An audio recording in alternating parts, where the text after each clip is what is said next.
um grito arrepiante retumbando dentro do caminhão de sorvete, sangue no metal. A criança está aterrorizada, e seu terror só aumenta quando a escotilha se abre e um longo apêndice carnudo se estende. Para uma criança, não há nada como a emoção das férias de verão. Os longos dias ensolarados de fazer bombas na piscina, correr através de aspersores, andar de bicicleta até o sol se pôr e os vagalumes encherem o ar com luzes cintilantes. Retornar para casa com cabelos ressecados pelo cloro da piscina, rostos sujos de protetor solar e mãos pegajosas de picolés. Os pais as acusam de bagunça. Elas chamam isso de liberdade.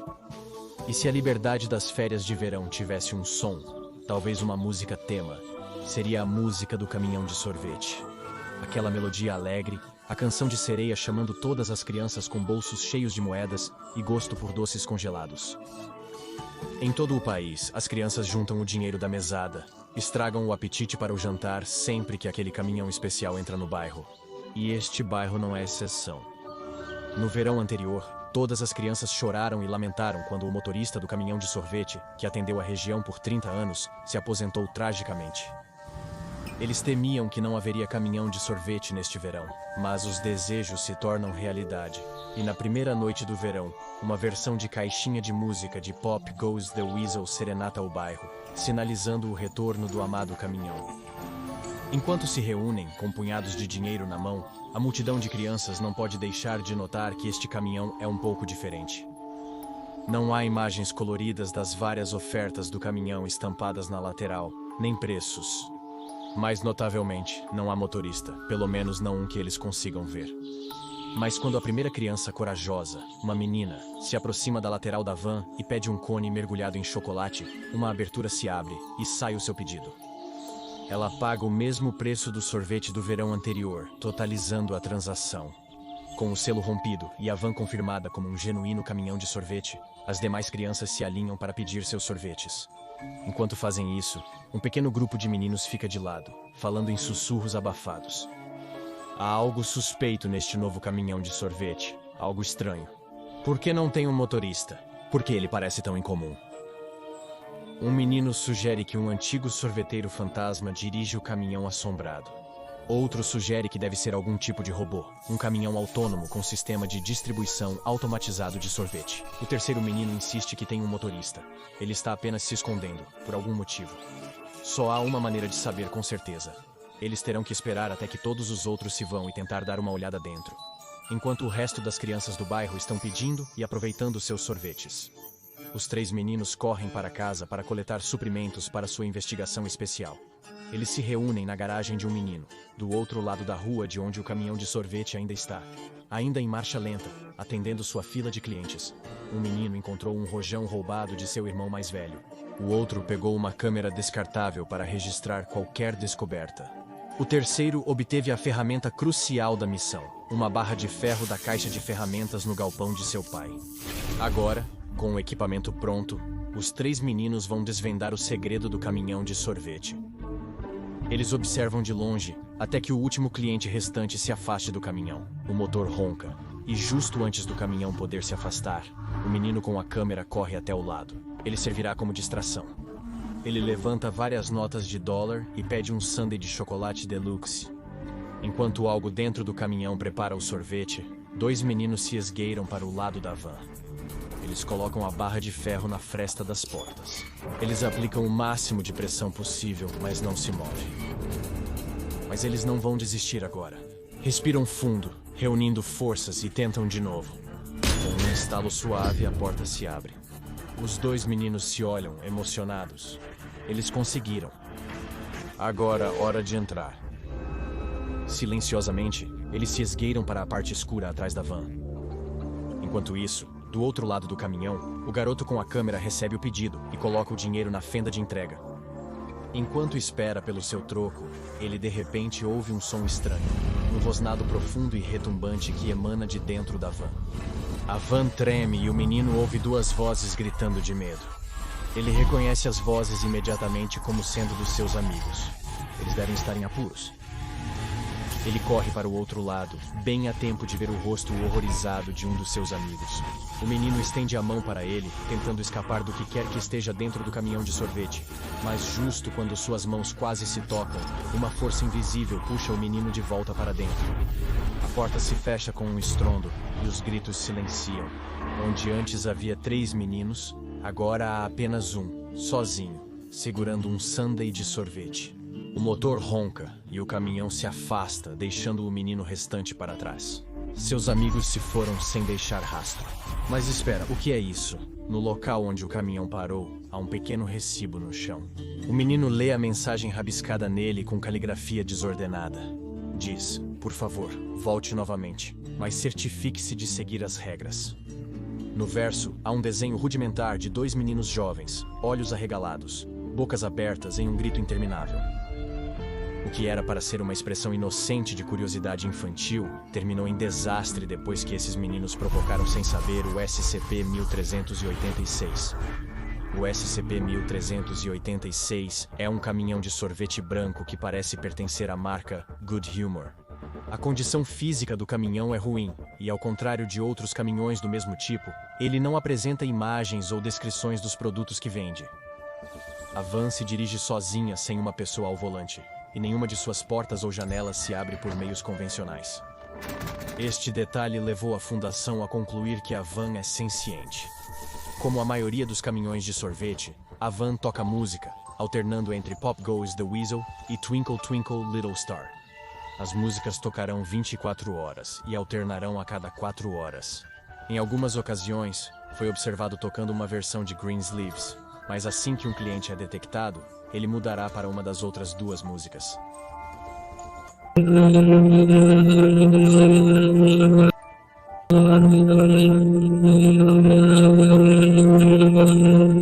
Após dispensar o sorvete, um recibo pequeno com o preço em caligrafia desleixada, mas legível, deslizará para fora.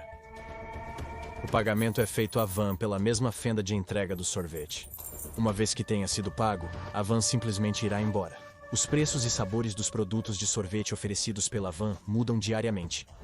A van parece nunca ficar sem estoque em um determinado dia, não importa quantos pedidos receba. Para explorar a natureza dos produtos do SCP-1386, e vamos encarar, para se deliciar com um doce muito raro, a Fundação SCP conduziu uma série de testes. Após revisar cuidadosamente o registro oficial de testes, eu reuni algumas das entradas mais notáveis. Em 30 de março de 2012, 2 médicos da Fundação, referidos no arquivo pelas iniciais R e D, respectivamente, fizeram seus pedidos com o caminhão de sorvete. Eles pediram um smoothie de cookies e creme cada um, recebendo sem incidentes. O recibo de $4,89 foi logo quitado. Os smoothies foram descritos como muito bons, embora um médico insistisse que já tinha tomado melhores. Em 1º de abril de 2012, o Dr. D pediu um sanduíche de sorvete napolitano. Alguns segundos depois, a van dispensou um item. No entanto, não se parecia com nenhum sanduíche de sorvete que ele já tinha visto. Parecia, ao invés disso, ser um sanduíche de carne e queijo com uma fatia de tomate. Curioso, o Dr. D mordeu e percebeu que o sanduíche era realmente de sorvete de chocolate, baunilha e morango. Era um sanduíche feito de sorvete napolitano. Logo após o Dr. D provar o sanduíche, a van cuspiu um recibo. Não havia preço listado, apenas uma mensagem simples. 1º de abril. Enquanto o Dr. D lia a mensagem, a van acelerou e se afastou, deixando-o perplexo, com um sorvete de novidade na mão. O próximo teste notável ocorreu em 17 de abril de 2012. O Dr. F pediu um único sorvete de pêssego e prontamente o recebeu, junto com o recibo que exigia $16,27 pelo doce. O Dr. F zombou do que considerou um preço absurdo por apenas um sorvete, e em vez de pagar o custo total, ele inseriu $3,75 em moedas de 1/4 na van. Então ele tentou se afastar. Bem, a van não aceitou isso. Uma fenda de cerca de 2 metros de altura se abriu na porta do SCP-1386. Então, uma grande armadilha de aço enferrujado surgiu, agarrando o Dr. F e o arrastando para dentro. A fenda fechou, e a abertura usual para a entrega de sorvete começou a exalar uma substância rosa pastosa por 5 minutos antes de parar. Uma amostra da substância foi levada para análise e descobriu-se que era composta por sangue, tecido de pele e fragmentos de osso, todos correspondendo ao ácido desoxirribonucleico do Dr. F. Após este incidente, apenas o pessoal da classe D foi autorizado a interagir com o SCP-1386. Em 27 de abril de 2012, um classe D pediu um picolé de cereja do caminhão, adicionando um pedido, com nozes. O caminhão aguardou brevemente, então produziu um picolé de cereja desembalado, incrustado com amendoins triturados. O recibo dizia $2,20 suas nozes. O D-Class riu, pagou ao furgão e este acelerou, partindo sem mais incidentes. Em 30 de abril de 2012, o classe D escolhido para o teste foi um pouco mais aventureiro com seu pedido. Ele solicitou um picolé sabor salada Cesar. Após alguns momentos, o furgão preencheu o pedido em comum, dispensando um picolé de cor verde claro que foi relatado ter gosto de alface levemente temperada com um toque de croutons. O custo foi de $4,56 e não houve complicações. Em 4 de maio de 2012, o classe D selecionada pediu um picolé de fudge de chocolate escuro. O recibo mostrava $1,38. A transação não seria notável se não fosse pelo fato de que o sujeito do teste escolheu pagar com 2 notas de $1. Isso faria dela a primeira transação sob observação da fundação que exigiu troco. Após inserir as 2 notas, o SCP-1386 soou como um caixa registradora e produziu um pequeno pacote embrulhado. Na frente do pacote havia uma imagem desenhada à mão de várias moedas americanas. Assim que a classe D pegou o pacote, a van partiu. Sob a instrução do Dr. J, o sujeito de teste abriu o pacote. Dentro, ele encontrou 62 centavos em moeda americana. As moedas foram analisadas e constatou-se que eram completamente comuns e totalmente seguras. O classe D questionou se poderia manter o troco. O pedido foi negado. Conforme os experimentos avançavam, a criatividade dos sujeitos de teste nas escolhas de menu aumentava. Em 10 de maio de 2012, o sujeito de teste da classe D pediu ao furgão um Kinder Ovo de sorvete, certo exatamente do que seria isso. O doce de $3,87 parecia um Kinder Ovo, mas era feito de cobertura de sorvete de café e interior de sorvete de baunilha francesa, dispensado pelo caminhão. Não havia brinquedo dentro, mas havia, no entanto, uma nota escrita à mão que dizia: "Devo um brinquedo." Em 16 de maio de 2012, o classe D solicitou os seguintes itens em ordem: um picolé de cereja, um geladinho de cereja, um popsicle de cereja e uma bebida sabor cereja, congelada. Após receber o pedido, a van começou a emitir um som angustiante. O sujeito de teste descreveu o som como perturbador, como se alguém estivesse esfolando um gato ao contrário. O som persistiu por segundos antes do compartimento abrir e vários palitos de gelo vermelhos, desembalados, serem lançados rapidamente, colidindo e se fragmentando no pavimento. Momentos depois, um grande copo de isopor com um líquido verde congelado não identificado foi descartado. O sujeito do teste perguntou à van: "Quanto eu te devo?" Mas a van não deu resposta. Em vez disso, ela se afastou. Pequenas partes da carga de gelo vermelho foram analisadas e descobriu-se que eram compostas por 2 partes de água, uma de corante alimentar vermelho e uma de arsênico.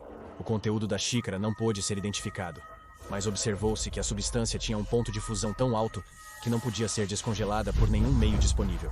A xícara e a estranha substância verde nela foram retidas para exame adicional. Acredito ser improvável a revelação de algum segredo seu. É incerto o que pode ter levado a van a agir dessa maneira, mas é minha teoria que a combinação de 3 sinônimos diferentes para picolé na mesma ordem fez com que a van ficasse confusa, depois angustiada e então irritada. Quanto à substância que não derrete no copo, bem, eu certamente não a beberia. No próximo experimento, a equipe de pesquisa testará um novo procedimento para fazer pedidos de sorvete. O classe D escolhido era mudo, porém podia escrever. Em vez de expressar verbalmente o desejo de compra, pediram um cone de baunilha em chocolate através de uma nota escrita a lápis. Eles levantaram o papel em direção à van, segurando-o onde geralmente fica a abertura de dispensação. Depois que 1 minuto inteiro passou, uma abertura se abriu, 7 centímetros mais baixa que a usual. Em seguida, algo emergiu da abertura. Um apêndice fino e da cor da pele que pegou o papel e deslizou de volta para a van e fora de vista, fechando a abertura atrás dele. Alguns momentos depois, a abertura usual se abriu e o sorvete foi dispensado. O recibo solicitou 97 centavos pelo doce. O sujeito de teste da classe D foi entrevistado após pagar o preço sem incidentes. Responderam em linguagem de sinais, mãos tremendo de medo ao relatar a experiência. A transcrição de sua declaração é a seguinte: era uma mão, não humana, 2 dedos e um polegar. Era ossuda como um corpo morto, e cheirava a morte. Recusaram-se a comer o sorvete pedido, alegando perda de apetite. Naturalmente, esse progresso despertou a curiosidade da equipe de pesquisa, que estava ansiosa para explorar mais a natureza dessa mão.